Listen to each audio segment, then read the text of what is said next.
नमस्कार, आदाब। मेरा नाम मीर रिजवान है और मैं सहरसा जिला का रहने वाला हूँ। जैसा कि आप जानते हैं कि आज मेरा फेसबुक लाइव आने का जो महत्वपूर्ण कारण है वह सहरसा नगर निगम चुनाव से संबंधित है। इसलिए मैं सभी अपने अभिभावकों से, अपने मित्रों से और अपने शुभचिंतकों से आग्रह करना चाहता हूं कि ज़्यादा से ज़्यादा लोग हमारे इस फेसबुक लाइव से जुड़ें और सहरसा नगर निगम चुनाव हेतु संबंधित मुझसे आप प्रश्न कर सकते हैं। मैं प्रयास करूंगा कि आपके प्रश्नों का उचित उत्तर दूं। मैं चाहूंगा कि ज़्यादा से ज़्यादा लोग हमसे जुड़ें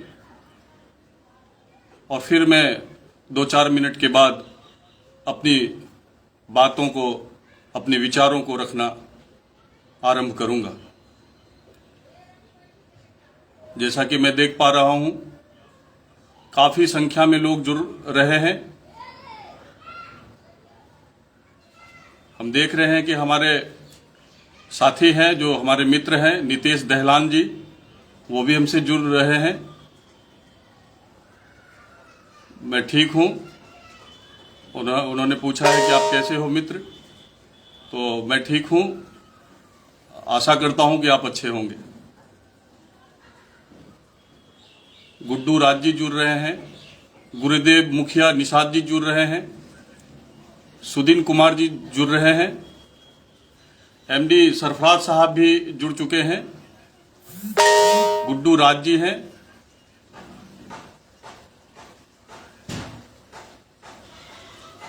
तो मैं चाहूंगा कि थोड़ी देर में ज़्यादा से ज़्यादा लोग जुड़ जाएं, क्योंकि जब ज़्यादा से ज़्यादा लोग जुड़ेंगे तो अपनी बातों को मैं ज़्यादा से ज़्यादा लोगों तक पहुंचाने का सफल प्रयास करूंगा।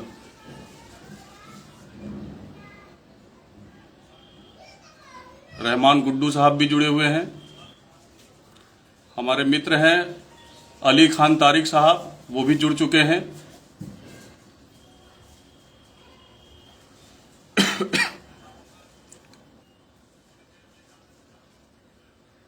अभी जैसा कि आप जानते हैं कि सहरसा में नगर निगम चुनाव होने वाला है और इस चुनाव में काफी संख्या में सब लोग अपनी अपनी उम्मीदवारी दे रहे हैं। कई सारे लोग महापौर से अपनी उम्मीदवारी दे रहे हैं, कई सारे लोग उप महापौर से अपनी उम्मीदवारी दे रहे हैं और कई सारे लोग पार्षद का उम्मीदवारी दे रहे हैं।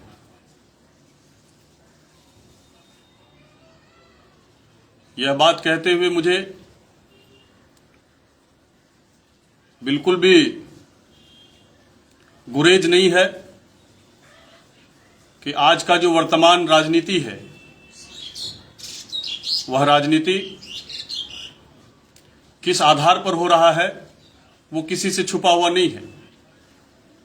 एक समय में राजनीति का जो आधार हुआ करता था वह राष्ट्रवाद के आधार पर होता था और 1970 के बाद जो राजनीति का आधार बना वो समाजवाद का आधार बना।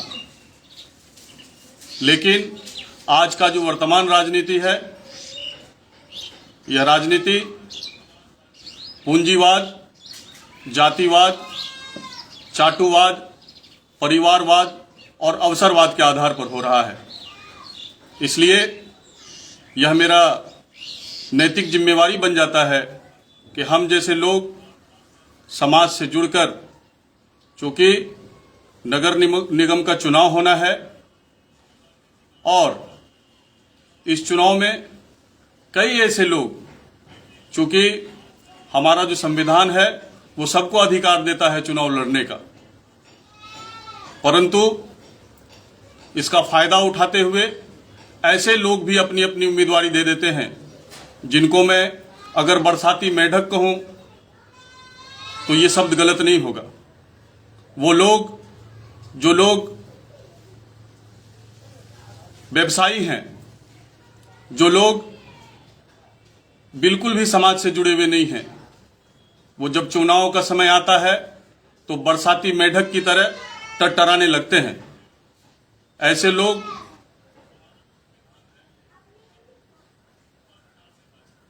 अपना पूंजी का इस्तेमाल करके लोगों को प्रभावित करके वोट को छत विछत करने का काम करता है। मैं नगर निगम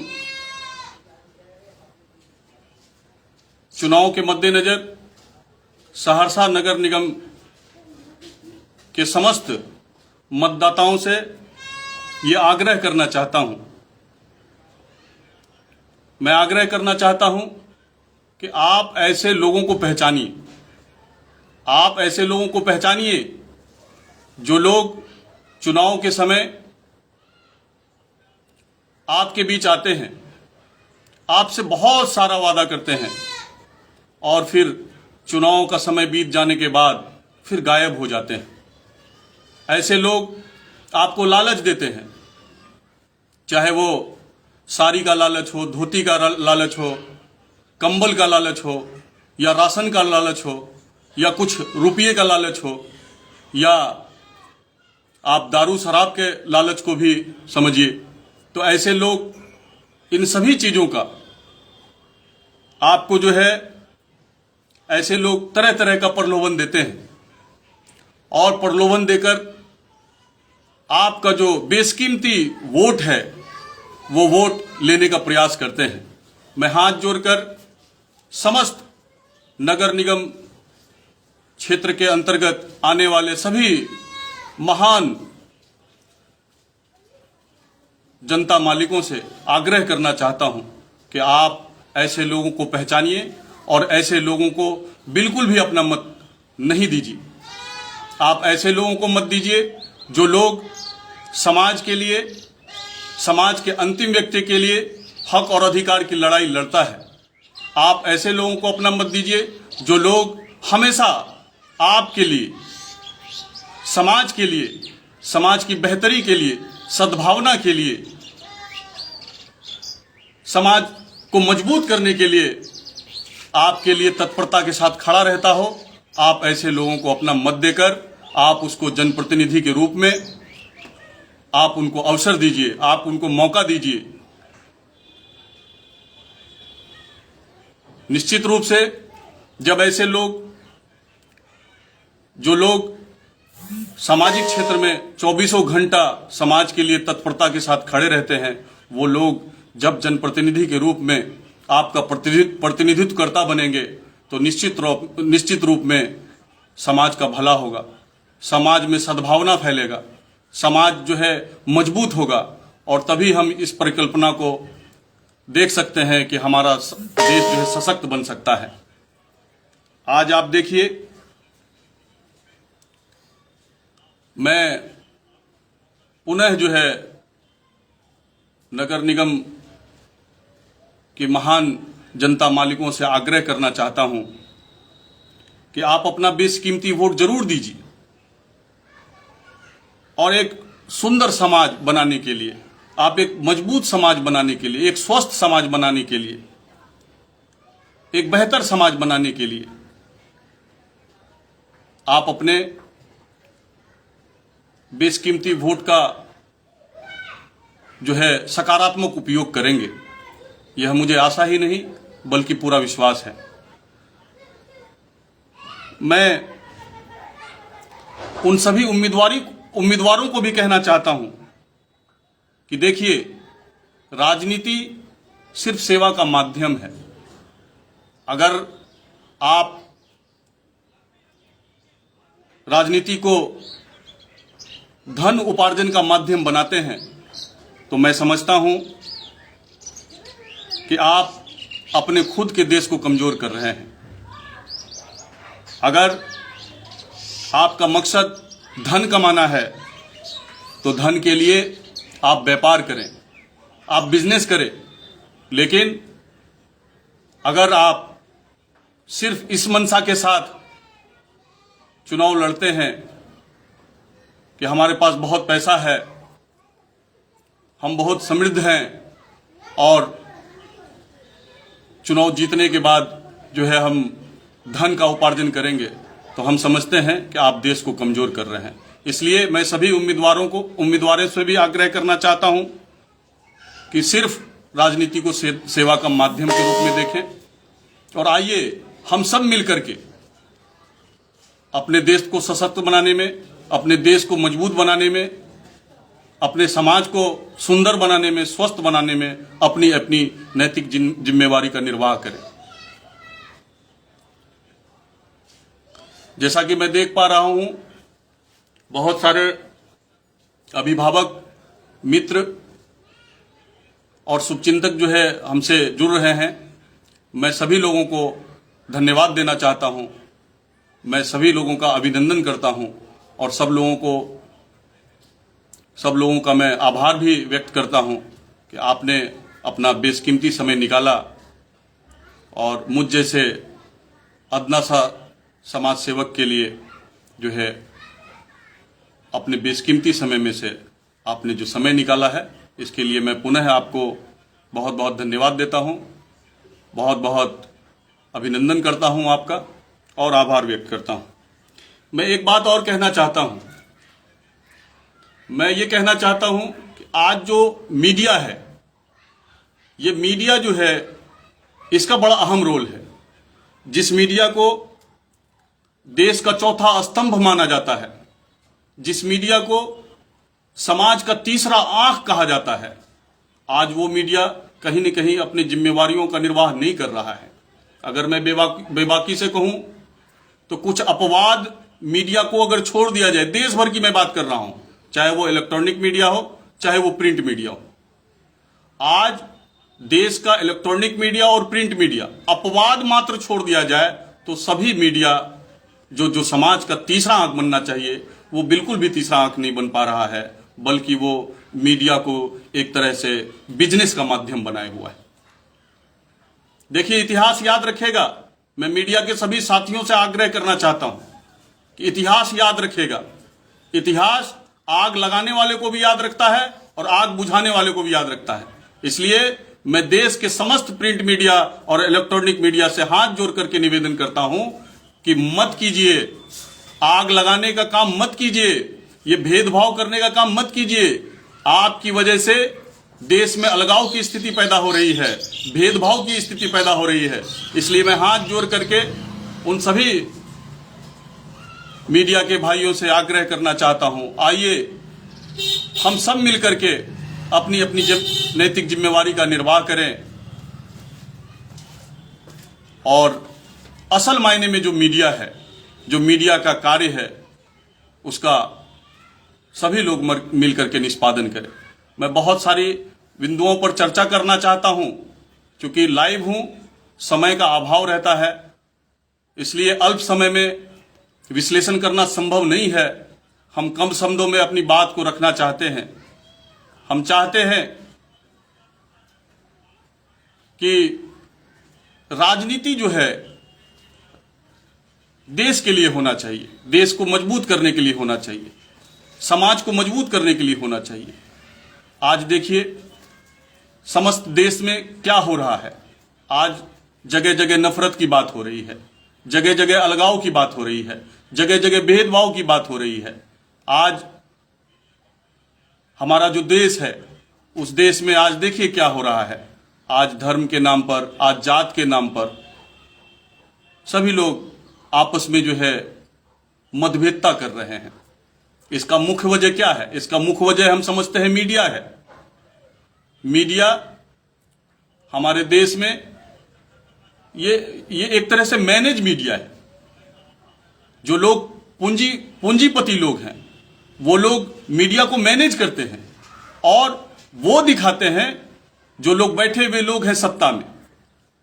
मैं किसी पर नकारात्मक टिप्पणी नहीं करना चाहता। सत्ता मतलब ऐसा नहीं कि सत्ता मतलब जो है प्रधानमंत्री बन जाना हो, राष्ट्रपति बन जाना हो, मंत्री बन जाना हो, सांसद विधायक बन जाना हो, या मुखिया या फिर सरपंच या फिर समिति बन जाना। सत्ता का मतलब होता है कि वो लोग जो लोग सत्ता को पाना चाहता है निजी फायदे के लिए, वो लोग समय समय पर अपने क्षेत्र में, चाहे वो लोकसभा का क्षेत्र हो, विधानसभा का क्षेत्र हो या त्रिस्तरीय पंचायत का क्षेत्र हो, अपने अपने क्षेत्र में वो लोग अपने फायदे के लिए मीडिया को इस्तेमाल करता है। मीडिया को, आप समझ रहे हैं मैं क्या कहना चाहता हूं, मीडिया को प्रलोभन दिया जाता है, मीडिया को मैनेज किया जाता है और फिर मीडिया जो है उसको जो है मैनेज करके और फिर जो है उसी की बात को परोसते हैं। मैं सवाल देख पा रहा हूं, मैं चाहूंगा कि आप लोग कुछ सवाल भी करें। आपके सवालों का मैं उत्तर भी देना चाहता हूं। सहरसा नगर निगम वार्ड 26 की जनता से, देखिए मैं किसी को यहां प्रमोट करने के लिए नहीं आया हूं। ऐसा नहीं कि नगर निगम चुनाव है और मैं किसी को यहां प्रमोट करने के लिए आया हूं, बल्कि मैं तो समस्त जनता मालिकों से यह कह रहा हूं कि उन लोगों को आप अपना बेशकीमती मत दीजिए। उन लोगों को आप चुनिए जो लोग आपके लिए जो है 24 घंटा समाज के बेहतरी के लिए सोचता हो और सामाजिक कार्य में बढ़ चढ़ कर हिस्सा लेता हो। मैं तो ये कह रहा हूं कि आप लोग ऐसे लोगों को चुनिए। मेरा मकसद यहां पर लाइव आने का यह है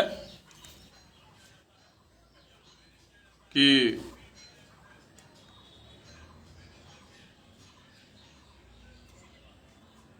आप लोग भी कुछ सवाल करें।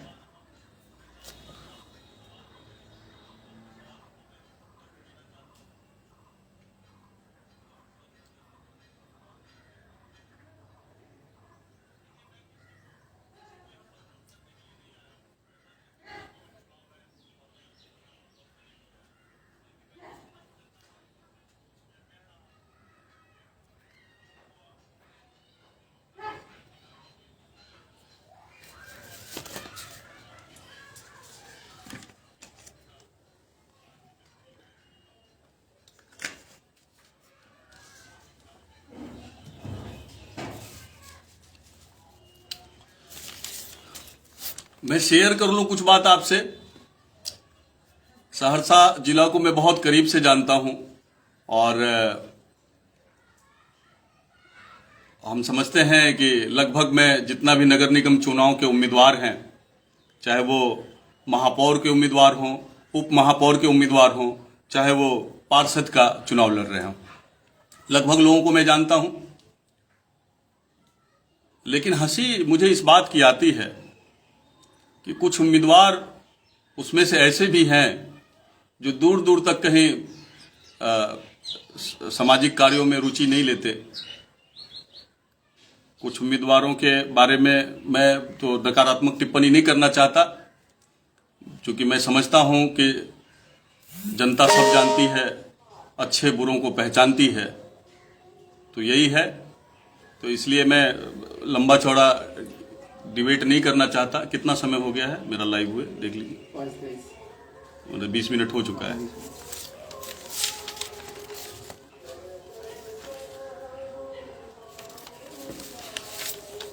जैसा कि आप जानते हैं कि विगत 18-19 वर्षों से मैं समाज के अंतिम व्यक्ति के हक और अधिकार की लड़ाई लड़ रहा हूं। मैं एक गरीब का बेटा हूं और हम समझते हैं कि आज का जो वर्तमान राजनीति है वो गंदी नाली की तरह। मैं इसलिए ऐसा कह रहा हूं कि आप सब समझ रहे होंगे कि आज का जो राजनीति है उसका आधार क्या है, लेकिन मैं यह भी समझता हूं कि उस गंदी नाली को साफ कौन करेगा। तो अच्छे लोगों को राजनीति में आने की आवश्यकता है, क्योंकि जब तक अच्छे लोग नहीं आएंगे तब तक वो गंदा नाली साफ नहीं हो सकता। हाँ, इस बात से कहीं गुरेज नहीं किया जा सकता कि जब आप गंदी नाली में उतरेंगे तो आपके बदन पे भी छींटा पड़ेगा, आपको भी कई तरह के परेशानियों का सामना करना पड़ेगा, आपको भी नकारात्मक टिप्पणियों को झेलना पड़ेगा, लेकिन हमारे जैसे लोग हतोत्साहित नहीं होते, क्योंकि मुझे पता है कि इस देश के लिए हमारे वीर सपूतों ने अपने प्राणों की आहुति दे दिया है। हमारे देश के वीर सपूतों में आप देखिए, भगत सिंह जी जैसे लोग हैं, अशफाक उल्लाह जैसे लोग हैं, राजगुरु जैसे लोग हैं, सुखदेव जैसे लोग हैं, सुभाष चंद्र बोस जैसे लोग हैं, चंद्रशेखर आजाद जी जैसे लोग हैं। ऐसे सैकड़ों लाखों लोगों ने हमारे इस देश को आजादी दिलाने के लिए अपने प्राणों तक की आहुति दे दी। हम कहना चाहते हैं कि उन लोगों के भी परिवार वाले थे, उन लोगों को भी अच्छा लगता होगा सोने में, अच्छा लगता होगा खाने में, लेकिन उन लोगों ने अपने जान को कुर्बान कर दिया हमारे देश को आजाद कराने में। तो मुझे लगता है कि आज शहीद भगत सिंह जैसे महापुरुषों को इस जमीन पर पैदा होना पड़ेगा, राजगुरु के जैसे लोगों को पैदा होना पड़ेगा, अशफाक उल्लाह खान के जैसे लोगों को पैदा होना पड़ेगा, सुभाष चंद्र बोस के जैसे लोगों को पैदा होना पड़ेगा, चंद्रशेखर आजाद जी के जैसे लोगों को पैदा होना पड़ेगा। आज यह देश कुर्बानी मांग रहा है, इसलिए हाथ जोड़ करके निवेदन कर रहा हूं कि जो भी उम्मीदवार चुनाव लड़ना चाहते हैं, सिर्फ नगर निगम चुनाव की बात नहीं कर रहा, चाहे वो त्रिस्तरीय पंचायत का चुनाव लड़ना चाहते हो, चाहे वो विधानसभा का चुनाव लड़ना चाहते हो, चाहे वो लोकसभा का चुनाव लड़ना चाहते हो, तो मेरा अपील है और जनता मालिकों से भी आग्रह है कि इस बात को समझिए, ऐसे बहरूपियों को देखिए, ऐसे बहरूपियों को समझिए, ऐसे बरसाती मेढकों को समझिए, जो लोग सिर्फ और सिर्फ अपने निजी फायदे के लिए राजनीति में आया है, लग्जरी जिंदगी जीने के लिए आया है, सत्ता का मजा लेने के लिए आया है। ऐसे लोगों को मार्क कीजिए, ऐसे लोगों को समझिए और ऐसे लोगों को इस देश से बाहर भगाने का काम कीजिए।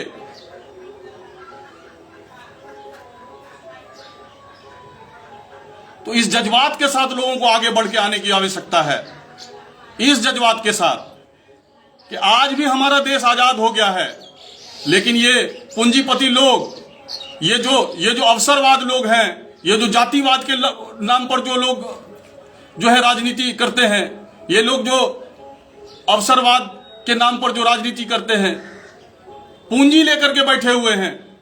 एक चुनाव लड़ेंगे, 5 साल सत्ता में रहेंगे, 10-20 लाख 50 लाख 1 करोड़ 2 करोड़ 5 करोड़ खर्चा करेंगे और इससे 50 गुना ज्यादा धन का उगाही करेंगे सत्ता में आने के बाद। ऐसे लोगों को समझिए और ऐसे लोगों को समझने के बाद आप इससे सवाल कीजिए कि आज आप आए हैं मेरे दरवाजे पर वोट लेने के लिए, लेकिन 5 साल पहले से कहां थे आप कहां थे? आज आप वादा कर रहे हैं सड़क बनवा देंगे, वृद्धा पेंशन करवा देंगे, विधवा पेंशन करवा देंगे, विकलांग पेंशन करवा देंगे, राशन कार्ड बनवा देंगे, प्रधानमंत्री आवास दिलवा देंगे। तो मेरे भाई, ऐसे लोग आप कहां थे? आप सवाल कीजिए। देखिए, मैं तो यह समझता हूं कि जो लोग ईमानदार होगा, जो लोग खुददार होगा और जो लोग इंसानियत के आधार पर समाज में अपना जिंदगी व्यतीत करता होगा, वो लोग ये सवाल जरूर करेगा। नहीं तो चालाक लोग तो हर समाज में हैं।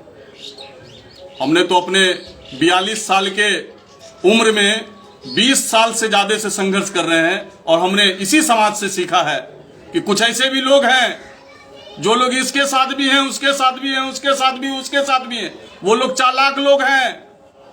वो लोग चाहते हैं कि गलत लोग आवे और गलत लोग आवे तो हमारा भी जो है पेट पूजा हो, हमारा भी जो है जीवों का उपार्जन चले। क्योंकि वो लोग बिचौलिया टाइप के लोग हैं, वो लोग भ्रष्टाचारी हैं, वो लोग दलाल टाइप के लोग हैं। तो ऐसे लोगों से भी बचने की आवश्यकता है। आज भी हमारे जो समाज में ईमानदार लोग हैं, जो चाहते हैं कि इंसानियत का झंडा सर्वोपरि हो, जो चाहते हैं कि इंसानियत का झंडा सर्वोपरि हो, वो लोग आज भी हमारे समाज में हैं। लेकिन वो लोग आज सोए हुए हैं। मैं ऐसे सभी ईमानदार लोगों से, ऐसे सभी इंसानियत का झंडा बुलंद करने वाले लोगों से आग्रह करना चाहता हूं। आज अगर आप नहीं जगिएगा तो वो लोग सत्ता में आएंगे। किसी ज्ञानी ने कहा था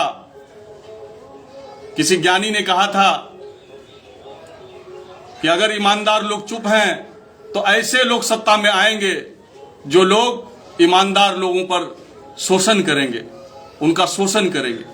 इसलिए अच्छे लोगों को चुनिए, सच्चे लोगों को चुनिए, ईमानदार लोगों को चुनिए, खुददार लोगों को चुनिए, और जो इंसानियत का झंडा सबसे ऊपर रखता हो, जाति और धर्म से ऊपर, जो सबसे ऊपर इंसानियत का झंडा रखता हो, ऐसे लोगों को चुनिए।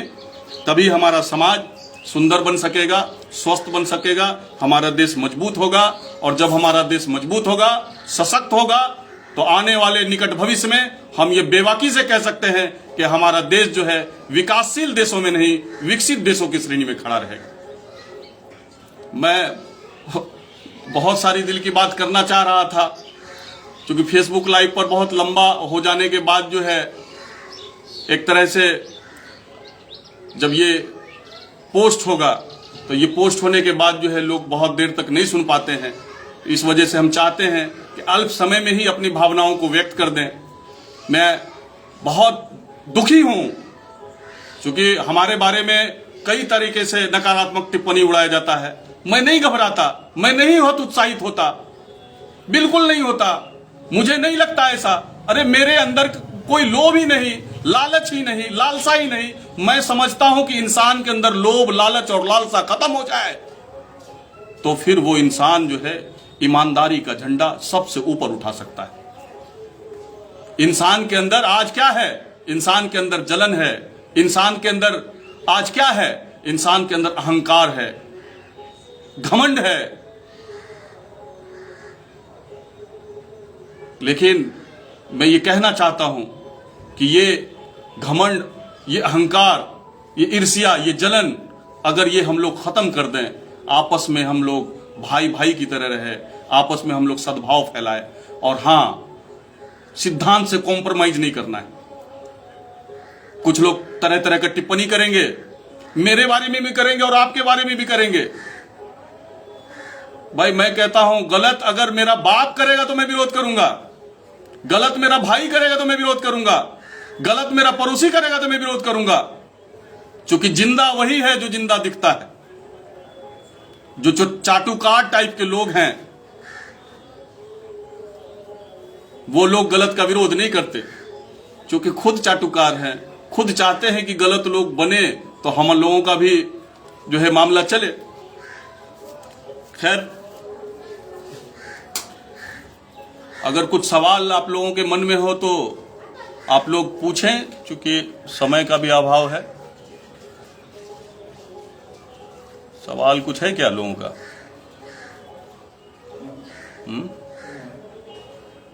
क्या लग रहा है इस बार?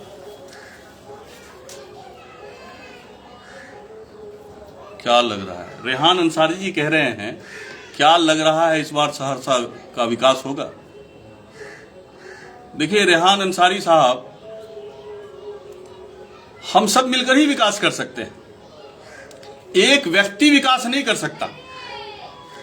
आप यह चाहते हैं या आप यह सोचते होंगे कि एक व्यक्ति विकास कर देगा, तो एक व्यक्ति से विकास संभव नहीं है, बल्कि हम सबको अपनी अपनी नैतिक जिम्मेवारी का निर्वाह करना है।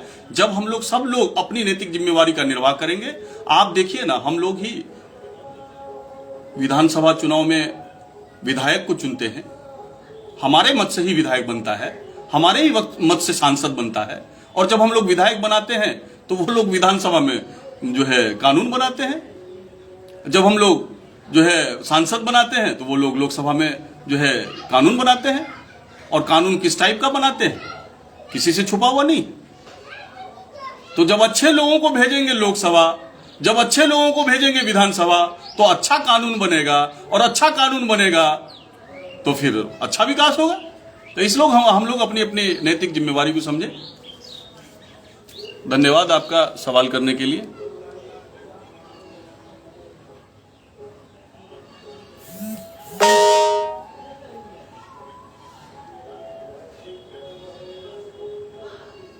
इनका क्या कोई किसी का सवाल है क्या?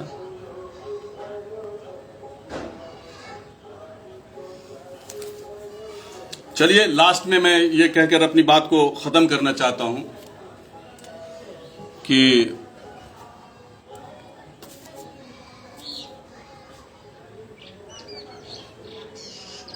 एक शेर है, एक बड़े शायर ने कहा, और ये शेर हम अपने